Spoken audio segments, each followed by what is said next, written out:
What's up, everybody? Thralls Metal here once again. I'm Necrotic Nick. I'm Jammin, John. And we have an album review for you. So one that we definitely had our radar on, namely because it's a new band, and holy shit, everything we've heard from him has been pretty fucking good. I think it's safe to say we both love this band, so... So we're going to go over the latest offering and actually debut full-length from Tribal Gaze, the 9 Choirs. This also comes out on the 16th of September on Maggot Stomp Records. It's been formed literally in 2020. Yes. Like, in the midst of a fucking pandemic, this band came together and decided to assault eardrums with fucking furious death metal riffs. Proud of you already. Now, we got first exposed to this band with their EP, Godless Voyage, and holy shit, it was absolutely devastating. This is Texas death metal, so, I mean, it's Texas. That means the riffs are Texas size. And, yeah, I exposed them to that, played them one track, like, play me more. Yep, play me more, and I immediately went out and bought it, and it just, yep. I bought it again. Yep. They reissued it on Maggot Stomp, and when we saw them on literally their first tour ever with Creeping Death and 200 Stab Wounds, I saw it and was like, oh, that has a bonus track on it. I was like, oh no, it's the remastered version on Maggot Stomp. I was like, well, okay, I'll buy it again, fuck it. And for those who don't know, this is just flat out disgustingly heavy death metal. Honestly, this might be the heaviest album I've listened to this year in terms of its just flat out unrelenting nature. It's so fucking heavy is what I'm trying to say It's here. a savage, brutal beating. It's unrelenting in how crushingly heavy it is. When people say caveman death metal, this is what they're talking about. This Unga Bunga's so fucking hard. Yep. And it really just kind of just stays the course. Like, this is as brutal from start to finish as it is in the middle, as it is in any given fucking moment on here. Like, there's no escape. The only really times, like in the beginning of the first song, Cold Devotion, where it has this, like, pure old school Texan country. It's actually, it sounds like a revival. Yep, like, get y'all in the mosh pit for the Lord. Now circle that bitch and make sure you fuck somebody up. Yep. And then after that, it just explodes. From here on, it doesn't stop. It just explodes with immediately the most down-tuned, nasty, crushing, heavy riffs and tremolos, and you think, like, okay, this is gonna be, you know, a killer record with tons of dynamic. While there is dynamic in it, it doesn't let up. Dynamic whatsoever. Brutality. Yeah. It's honestly, like, listening to it, as much as I know this band is from Texas, man, they love Mortician. There's no way they don't love Mortician. All these riffs sound like they are inspired by fucking Roger from Mortician. Like, they have this thick, down-tuned tone that is simply massive. Like, the guitars dominate this fucking album. Yes. Like, I guarantee this will blow some fucking speakers if you're not ready. If you're not EQ'd right, you know, you may want to watch yourself. I mean, take, again, Mortician and the heft of Bolt Thrower, the crushing brutality of Suffocation, and just... all those things. Yep. Coming at you fucking, like, at... well, not Mach 10, because a lot of this is very groove-laden, but there's no escape from it. Like, it is so damn heavy.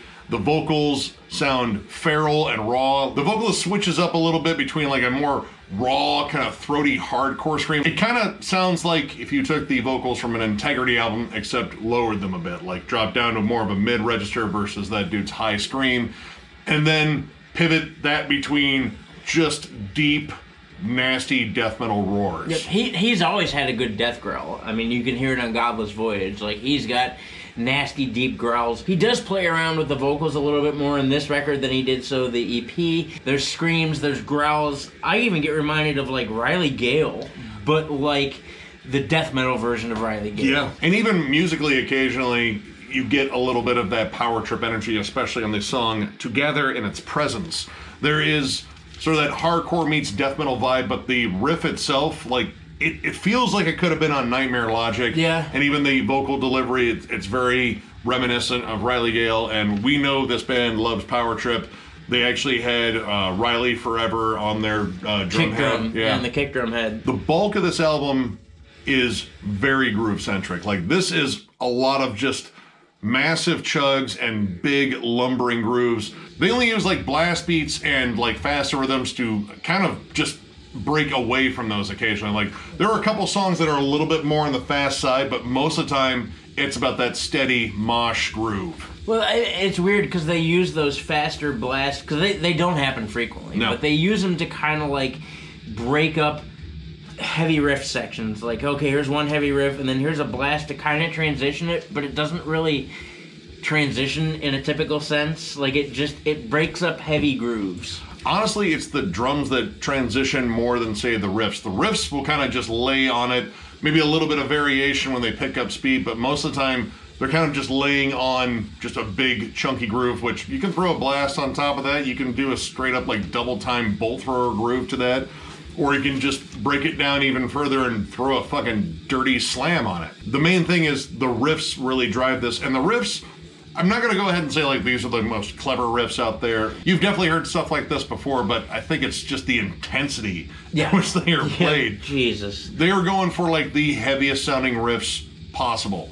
And with that tone, honestly, I don't really need a lot of flashy play for it to be interesting. Like, this is just about brutality. I don't think I've listened to something this brutality focused in a while, like, because there's not a lot of spots that really kind of escape from it. I like that there's not a lot of flair and there's not a lot of flash, and that the goal, I think, overall of this album is just to be heavy. It's not flashy in the sense that, like, it's just meat and potatoes, but god damn it that they cook those meat and potatoes so well.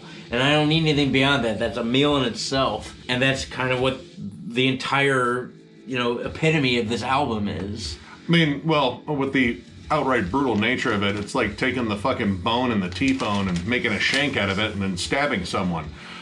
Yeah, that's how fucking heavy and how fucking brutal it is.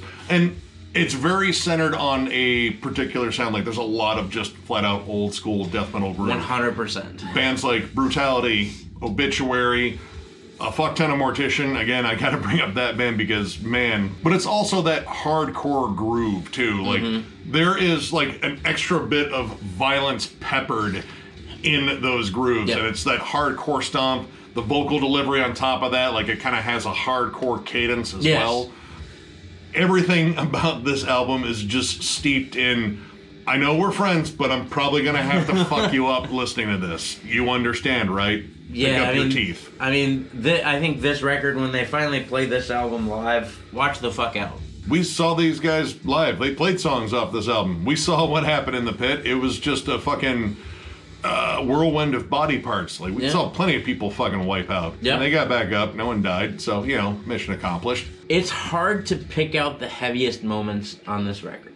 It really is. The songs, because they're so simple, kind of run into each other a little bit, which is totally fine. That's actually not a gripe in this case.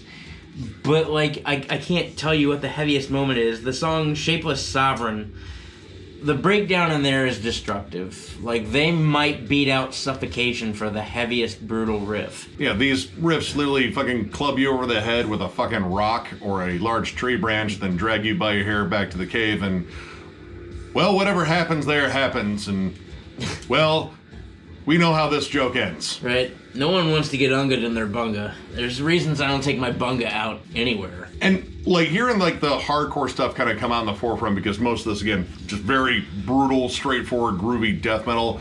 Jungle Rituals actually has, like, kind of, like, punky tremolo, and it kind of has this punky bounce, like, almost kind of like Autopsy to it.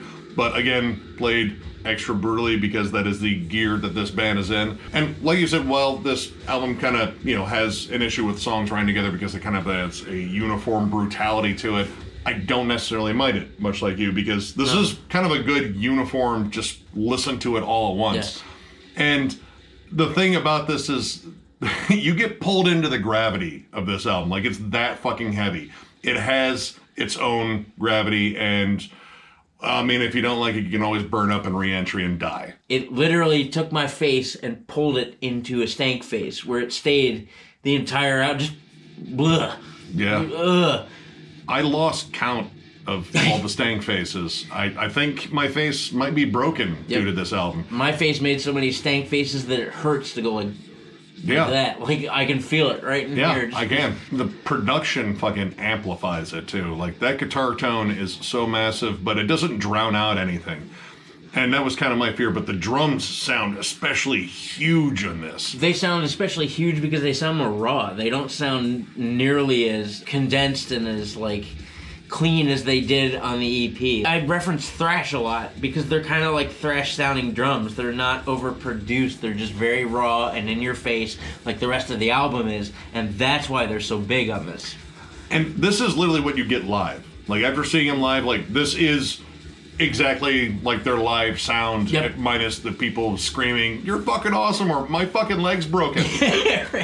You know, it's just missing that energy, but honestly, with all the energy that's on here, you don't necessarily need it. And while there's like a minimal amount of atmosphere in here to sort of separate songs, like you do get a little bit of like Kenneth Copeland fucking ranting about his imaginary friend that wants you to give him money. I do like the fact that they like to isolate stuff, like isolating an opening riff to kind of let it sink in, or even isolating drums and bass. You know, kind of letting a groove set in. There's some really cool flashy play that you hear, courtesy of the guitars being dropped out for a second. You know, that it kind of opens up the song a little bit. But if I had to make a gripe on here, it's kind of the lack of melody. There are some more melodic moments, I think, on Godless Voyage, but this one is so brutality-centric that, you know, there's only a couple of moments in here where it delivers, like, a pretty cool melodic hook, namely in As a Thousand Voices Sing, which is kind of a different song in here because this one's notably more fast, a little bit more technical, but there's some really cool crawling harmonies on there that kind of hark back to, like, you know, death circa, like, Leprosy. And Cannibal Corpse. Yeah. Yeah. And that's kind of what it's missing, because that's one of the few moments where that actually shows up. It's definitely a standout in the song, but the more I listened to it, the more I remembered it, the more I thought, you know, some of these other songs could have used like a moment like that. And I don't think it would have taken away from the overall brutality. Believe me, this band has that. Yes. But that's like kind of my minimal complaint, that and Songs Ran Together, which honestly, I enjoyed the entire thing as one uniform listen. It's like being caught in a fucking rock slide, except you don't die, which is really nice. That's cool. That would make getting caught in a rock slide okay, I guess. Yeah. If I didn't die. I mean, you could survive to tell people about it. Just like when you listen to this, you'll be able to survive to tell people about how fucking heavy it is. So overall, I'm going to give this 4 stars. This is a fucking nasty debut album. Holy shit, it's heavy. I don't know if we've labored that point enough, but man, I feel like I haven't said enough, because I think once you listen to this, you're going to realize how insanely heavy this is. It's brutality-centric, but it's loaded with great groove. Like, this isn't just a wall of blast beats. I do think it kind of labors on, like, certain kinds of riffs a bit much, but at the same time, they are effective. It just sort of, like, keeps the adrenaline spiked at a certain level. Like, you know, it's a nice plateau you're at on this album. I would like to hear like some more imagination and maybe some more melody in the future, but honestly, I can't make many complaints about what I got, because literally, I might have to fix my fucking face. Like, I think it's fucking broken because I overstanked it. So that's just the way you look. No, I can smile. I don't like to, though. Oh, I know. Fuck oh, that. Lord knows. Production's killer.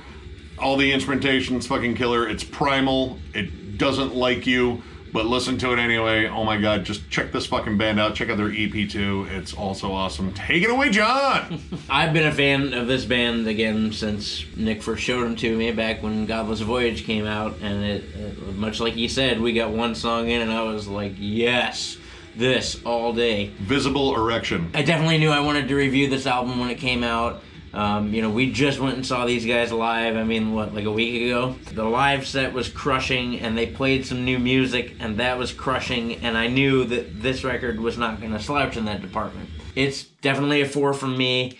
I don't say this often, but I need to spend some more time with this record, just because it is so goddamn heavy. And I feel like I say that a lot, and I feel like I say chug and unga bunga a lot, but distance. There's no way to tell you how heavy this is. It is just one after another, just a beating. A savage, brutal beating. The fact that the songs do kind of run together, I don't care, because there are so many memorable moments in each song of just like, wow, that was heavy. Holy fuck, that was heavy. Oh my god. I can't even tell you favorite songs because there's something devastating to each and every one of them. Again, I kind of can lob in a little bit on the missing melodic hooks, so to speak, but it doesn't really fucking matter, and you're gonna figure out why when you listen to this. Do yourself a definite solid and check out Tribal Gaze. If you get a chance to see them live, 1000% go see them live. Just watch yourself. Maybe wear a helmet. Yeah, definitely go pick up this record. I am going to pre-order it when I get home tonight because I can still do that. It is caveman primal beating. So, if you enjoyed this review, give it a thumbs up, and if you're new to the channel, subscribe because we do stuff like this all the time. We are also on Patreon. If you'd like to help us out there, there's a link down below to thrallsmetal.com. There's a link to our Patreon in there, and while you're there, you can actually check out some more of our stuff. We got shirts for sale. We will have other stuff here soon. We're kind of just doing the test phase and making sure stuff looks cool, or making sure the grenades don't go off prematurely. I'm still very much on the grenade thing. I feel like you haven't told me no yet. So that's true. Essentially a yes. No one's told him no. And although I haven't talked about this much, we got the Denver Death Fest coming next year. Of course, you know it will be on 420 through the 23rd, because that's just fucking cool. And we're probably not going to get a whole lot more into that until after the new year hits and when bands start, because we have like 3 or 4 more spots that could be filled. So we want to wait till bands start booking tours and hopefully make the Denver Death Fest one of their stops. The reason I'm saying this is because Tribal Gaze get a hold of us on Instagram. Anyway, Denver Death Fest coming soon. We'll get more into that. And of course, thank you to all of you for liking, subscribing, following, all that stuff. I mean, it fucking means the world to us. It really does. It's been crazy, you know, the amount of growth here. We did get Pantera done. I just need to finish editing it, so the Pantera ranking will be coming out. And it is, for anybody asking questions here, because I've seen it asked, it is all 9 albums. Yep. We went over the Glamterra stuff, and believe me, we had things to say about them. Yes, we did. No spoilers. None. Again, though, thank you all so much for watching, and we will catch you later.